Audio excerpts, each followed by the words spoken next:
Ooh, what's up? How's it going? What's happening? Cool, cool. Well, I'm Harley Roxx with Rock Rage Radio, your host for Louder Than Hell. I am here with, you have to pronounce your name for me. Shaughnessy Ron McDaniel. from Siege Perilous. How's it going? Good. Yeah, just been Yeah.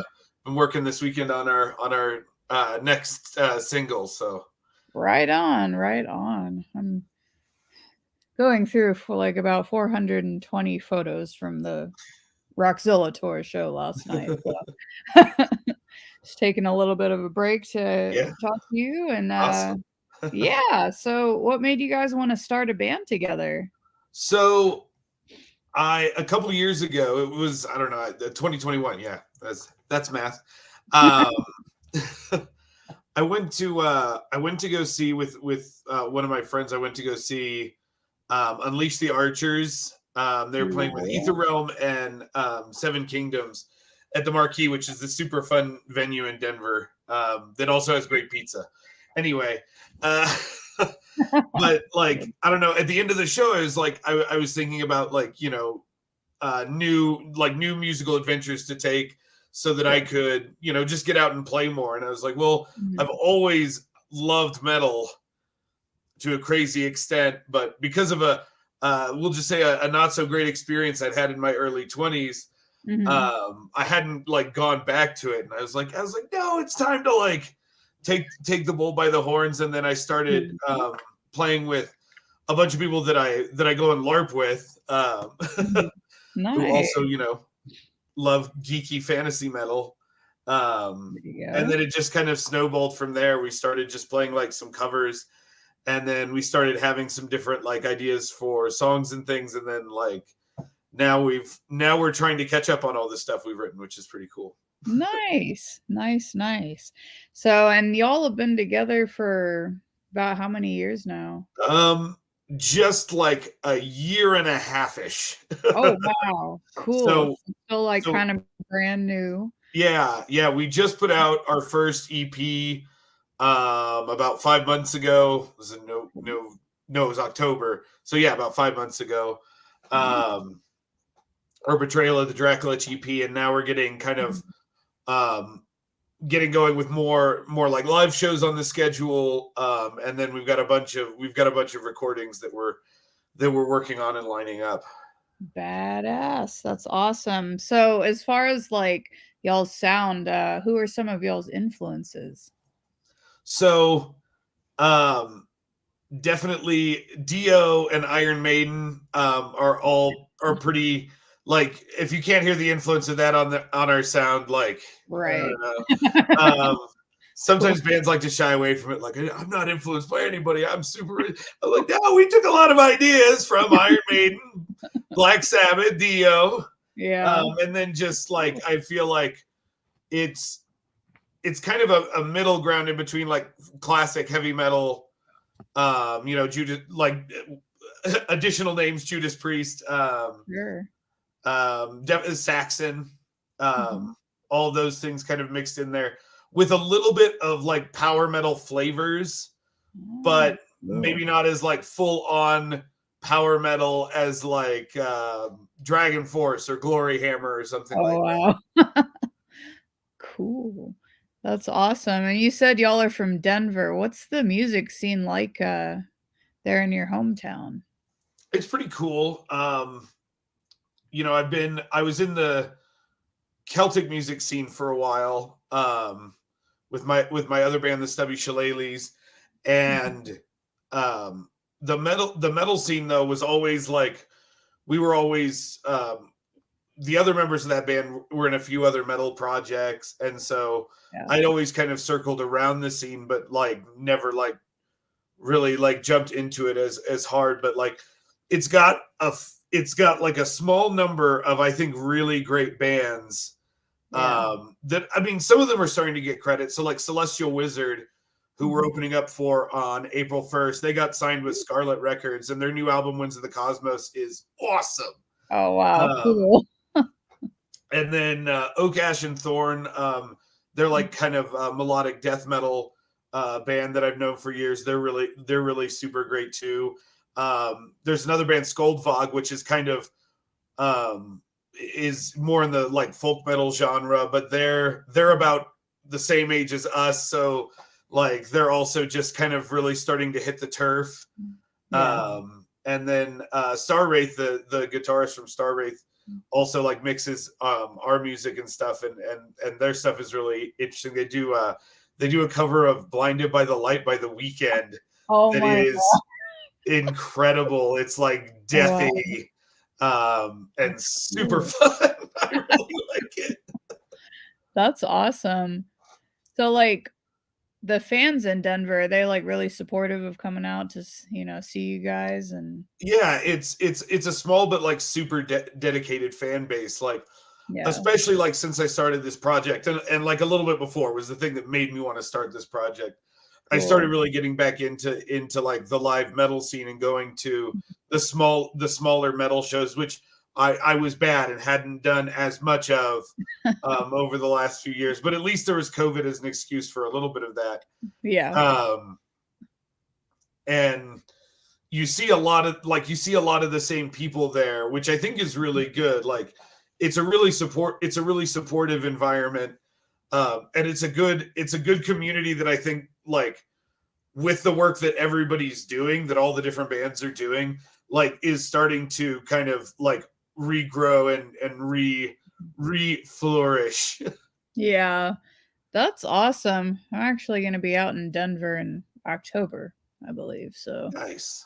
yeah, we'll be out there, I think it's on a Wednesday night, but should be fun.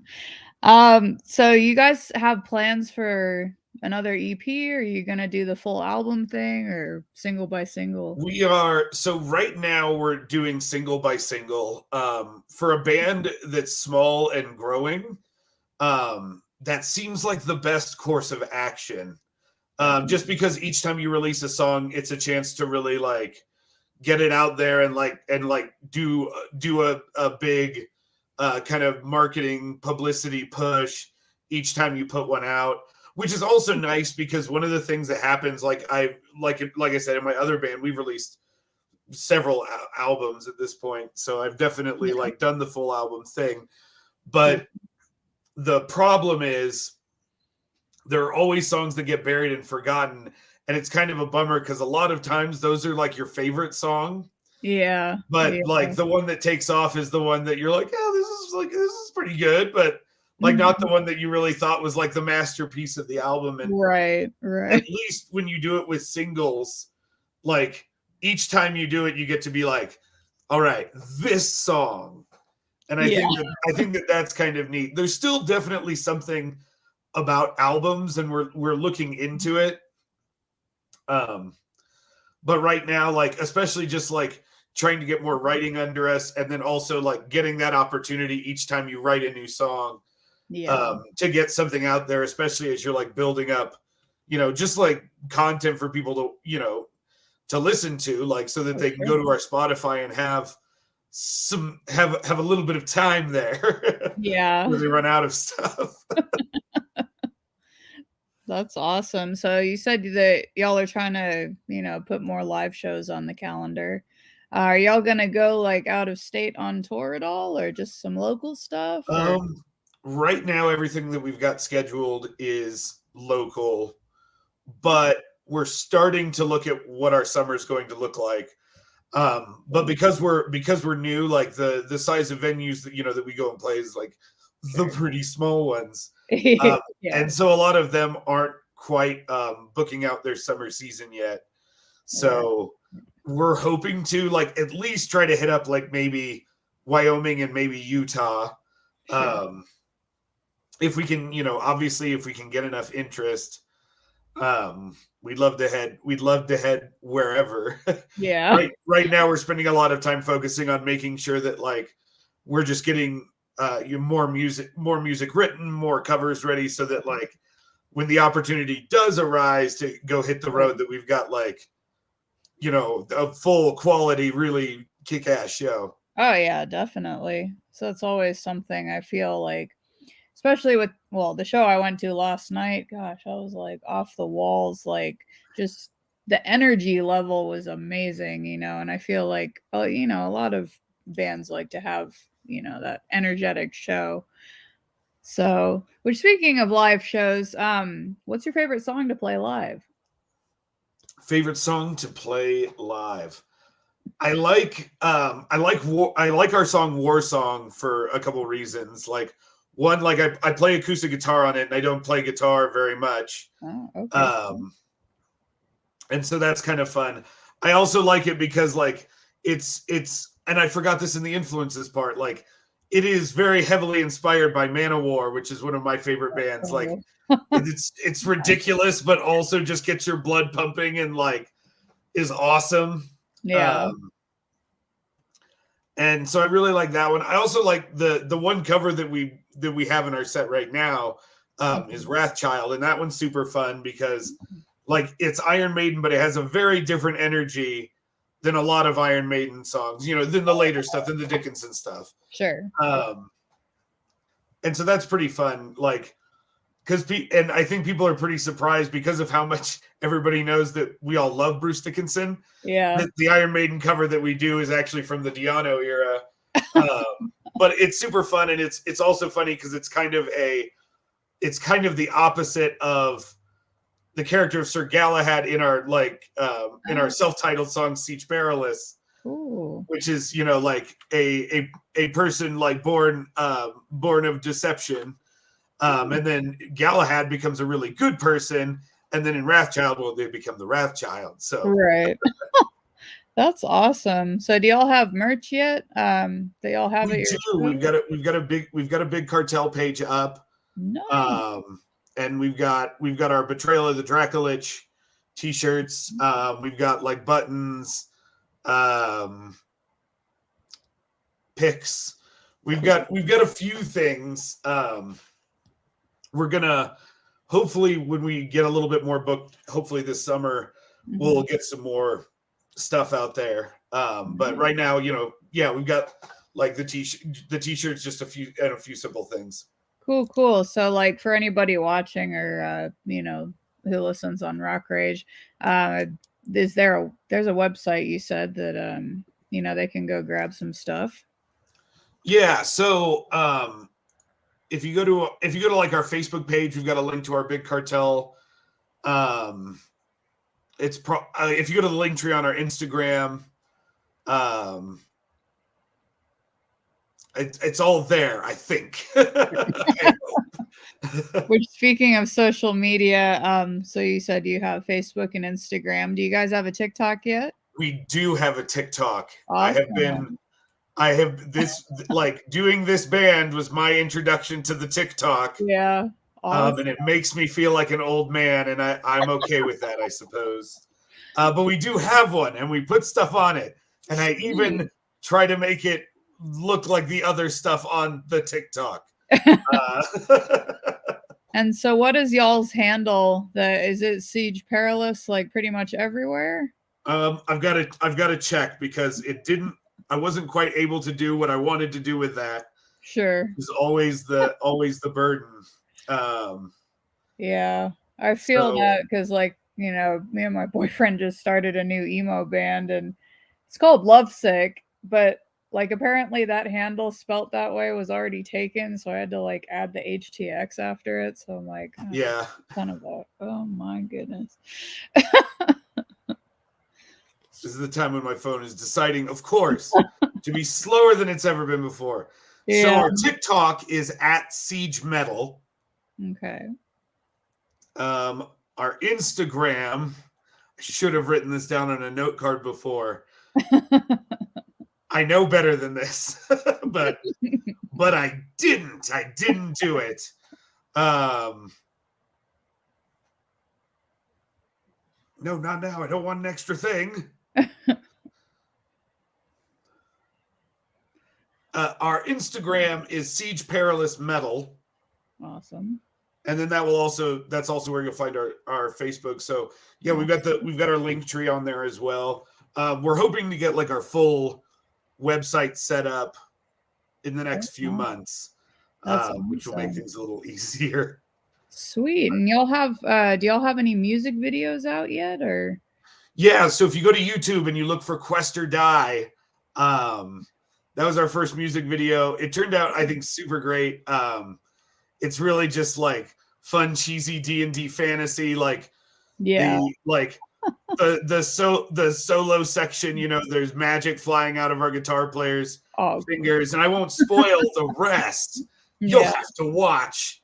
Yeah. But like, we went for that level of just like super fun, like matches the song. Our next track, Black Death, which is going to come out in about a month. I've got to like actually finish laying down the tracks for it tonight Yeah. after we finish. Cool. That one, the music video will be a little bit, I think, a little bit darker, Cool. a Very cool. little bit more gothy. Yeah, I think it's really fitting for the title name. So Yeah. cool. So yeah, we've got. I love doing the music videos and things like that. So Sweet deal. So I always throw a super random question in here, and you said you're into a lot of the nerdy stuff and LARPing and whatnot. So I think you'll probably find this question very fun. So, favorite superhero or supervillain? ooh, Because the villains are cool these days. I used to get made fun of for actually being a fan of the villains back in the '90s, but sometimes they're better. Sometimes they're better than the superhero. yeah, and you relate My to them favorite a lot more now. superhero, I would probably say, is Captain America. Awesome. And then super villain. I mean, it's hard to get more classic than the Joker.